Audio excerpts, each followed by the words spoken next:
You can be going about the most ordinary day of your life, the sun on your face, the rhythm of your own breath in your ears, and have absolutely no idea that your path is about to intersect with pure evil. It's a terrifying thought, but it's the truth of our world. We walk through our days on a tightrope, and beneath us isn't a safety net, but an abyss. It makes you wonder, doesn't it? How many people have we passed on the street, in a store, whose lives were about to be irrevocably shattered? How many seemingly normal faces are hiding a darkness so profound it's almost impossible to comprehend? Today I need to tell you a story that forces us to stare directly into that abyss. It's the story of a bright, sunny afternoon in Delta, Ohio, a small community where everyone knows everyone.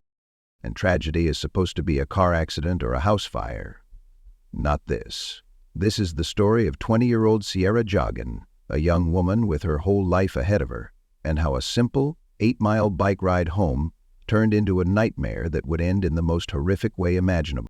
It's a story that exposes the meticulous, twisted mind of a predator and the relentless pursuit of justice by those who refuse to let her become just another missing person. But to truly feel the weight of what was lost, we have to understand what was at stake. We have to talk about the problem that lurks in the heart of even the most idyllic communities, the problem of the predator who walks among us, camouflaged by normalcy. It's the neighbor who seems a little odd but harmless. It's the man who keeps to himself, who cares for his elderly mother, who has a ready, if awkward, answer for everything. This isn't the monster in a shadowy alley. This is the monster living in a farmhouse down the road. This fear is different from the chaos of a random shooting. It's a cold, calculated fear. It's the fear that someone has been watching, planning, and waiting for the perfect moment to strike. It's the fear that the very tools of law and order, DNA databases, parole systems, can sometimes fail to contain a sickness that is simply waiting for an opportunity to express itself again. And on July 19, 2016, that opportunity presented itself to a man named Jim Worley. Let's try to step into Sierra's world on that day. Picture it.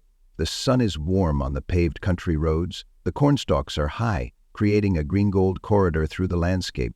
She's just spent the afternoon with her boyfriend, Josh. They've talked, laughed, and now she's made a decision. She wants to ride her bike home. It's a good ride, 8 miles, a chance for her to be with her thoughts, to feel the burn in her legs, to listen to her music through her earbuds. She says goodbye to Josh, who, concerned, even offers to follow her on his motorcycle for a bit to make sure she's safe. She tells him it's okay, she's fine, and she pedals off into the late afternoon light. It's the last time anyone who loved her would ever see her alive. The hours tick by. Dinner time comes and goes. Sierra's family hasn't heard from her. A knot of worry begins to tighten in Josh's stomach. He calls her family. The knot pulls tighter, becoming a cold, hard stone of dread. She never made it home. The police are called, and soon the quiet evening is pierced by sirens. A full-scale search is launched. Volunteers and law enforcement fan out across the area, their flashlights cutting beams through the growing darkness, their voices calling her name into the void. It doesn't take long for them to find a sign of her, but it's not a sign of hope. In a cornfield along County Road 6, they find her bicycle, abandoned. It's a haunting sight. Lying nearby are her earbuds, a silent testament to the music she was listening to, completely unaware of the danger approaching. But there are other items that don't belong to her. A pair of men's sunglasses, some fuses, a motorcycle helmet. The scene is a chaotic puzzle. Was she hit? Was there a struggle? The helmet immediately draws attention to Josh, but his alibi is solid, and his grief and cooperation seem genuine. In an interview with the FBI, his voice cracks with emotion as he describes the last time he saw her, how he followed her for a little while, how she told him he could leave. He even offers a chillingly accurate insight. Sierra is a scrapper. She would have put up a fight, I guarantee it, unless it happened like that. He mentions the earbuds, confirming the theory that she might not have heard her attacker coming. The investigation, now involving the FBI, begins the painstaking process of going door to door. It's a shot in the dark, a hope that someone saw something, anything. And that's when they come to the expansive, cluttered property of Jim Worley. He's a character. Gruff, odd, but he seems willing to talk. He tells them he was out on his motorcycle that very evening. He says it kept stalling. forcing him to push the heavy machine for miles. He claims he never saw Sierra. He talks about his sick elderly mother, positioning himself as a devoted son, a caregiver, a man with responsibilities that would preclude him from any nefarious activity. It seems like another dead end. But then he offers something unprompted. He starts talking about the cornfield. He says he saw 2 bicycles just lying there. He describes them in detail, a blue one and a charcoal gray one. The investigators' senses immediately sharpen. They only found 1 bicycle, Sierra's. Why is he saying he saw 2? Is he lying to insert himself into the story, or did he see something crucial? He weaves a bizarre tale about wanting to ditch his own bike, seeing the other bicycles and thinking someone else's life was in danger, but then deciding against it because of his bad hip. His story is rambling, contradictory, and laced with a strange defensive energy. He's trying too hard to sound nonchalant, and it's having the opposite effect. The investigators, masters of their craft, play it cool. They build rapport. They act like friendly neighbors just gathering information. And Jim, perhaps emboldened by their casual demeanor, keeps talking. And with every word he digs his hole a little deeper.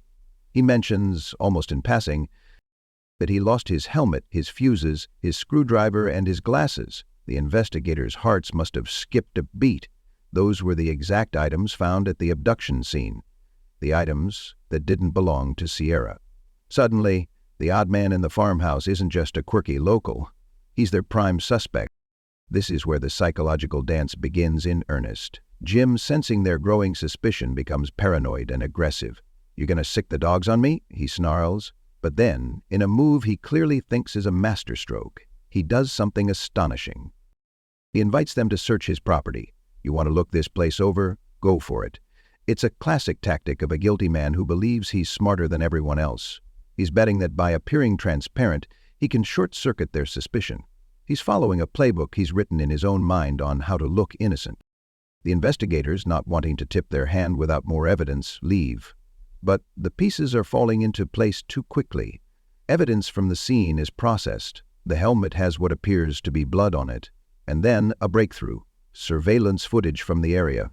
It shows something that completely dismantles Jim's story. He wasn't just pushing his motorcycle alone. His truck was there. He was moving around the area at the exact time Sierra vanished. They returned to his property, this time with a much more focused intensity. The confrontation is a masterpiece of investigative pressure. They present him with the evidence piece by piece, watching him squirm. The blood on the helmet? No way. He flatly denies, then suggests if it's there, it must be his. The video of his truck? He first denies it, then when confronted concocts a new story on the spot, that he went back later to look for his lost helmet. His story is a shifting sandcastle, constantly being washed away by the waves of evidence. He's stuck in a liar's loop, adjusting his tale with every new fact they reveal. And this is the climax, the moment the facade truly begins to crumble. While Jim is being interviewed, the search of his property is underway. His barn is a nightmare landscape of clutter and filth. And then they find it. Bags, dozens of them, clear plastic bags filled with women's lingerie, panties, some with what appears to be blood on them. Jim's explanation is as bizarre as the discovery itself. He claims he buys lingerie to gift to women he dates, and that he's planning to open an adult entertainment studio someday. It's a flimsy, ridiculous story that no one believes. The atmosphere chills considerably, but the most haunting discovery is yet to come. In the back of the barn, hidden behind straw bales, the investigators find a space that looks like it was built for something sinister. One of them radios in, his voice a mixture of disgust and grim satisfaction. "Those tastings were stacked like a room. There was a little area. Oh, there was like big enough for that mattress, really.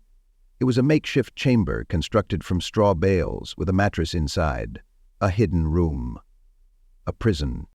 The tension in the air becomes electric. Jim is now surrounded. The evidence is overwhelming. His possessions at the scene, his lies about his whereabouts, the bloody lingerie, the secret room. The investigators drop the friendly act. One of them, his voice dripping with contempt, lays it out for him. "You've embarrassed every one of us. There's a freezer buried in that back room." A buried freezer. The words are almost too gothic, too horrifying to be real. Jim's explanation? It's his dope stash spot. But when they open it, there's no marijuana. Instead, it reeks of ammonia and bleach. A cadaver dog alerts on it. It had been thoroughly cleaned, but not well enough to remove all traces. Blood is found inside. Human blood. The game is up. Jim's protests become more and more desperate, his denials more petulant. He's caught in a web of his own making. He's arrested on the spot. The search of his computer reveals the terrifying inner workings of his mind. Searches for hitchhiker, hogtied, gag, helpless. This was not a crime of passion. It was a premeditated fantasy, meticulously planned and executed. The final heartbreaking discovery comes hours later. A search team finds Sierra's body, shallowly buried in a field a few miles from Jim's property. The details are enough to break the strongest spirit. Her arms and legs were bound behind her back. A BDSM-style gag too large for her mouth had asphyxiated her. She was found wearing an adult diaper and a lacy top identical to those in Jim's collection. The monster had acted out his darkest fantasies on an innocent young woman. In the aftermath, an even more chilling picture emerged.